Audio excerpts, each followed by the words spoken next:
The Bible ordered me to follow the Prophet Muhammad. 50 to 100 verses in the Bible that are very just clear. It has to be the Prophet Muhammad. HMD in Hebrew, which would be similar to Arabic, could be Ahmed. The Ahmed of all nations will come, and he will do, his house will be greater than the former, which is switching from Jerusalem to Mecca. It calls in Deuteronomy 32, 1 through 3, it says the God came from Sinai, dawned from Seir, which is Palestine, and shined forth from Mount Paran. Okay? So if God came from Sinai, that's a direct reference to Moses. If he dawned from Seir, Jesus' ministry was 3 years in Palestine. Very clear who that's referring to. Who shined forth from Mount Paran, right? And he came with 10,000 saints with a fiery law in his hand. Okay, who might that be? Well, where is Paran?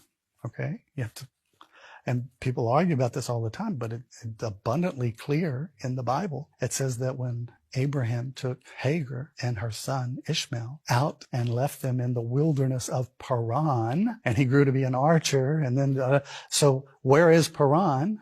Mecca. Where did the prophet come from? Paran. Did he come with 10,000 saints and a fiery law? Yes.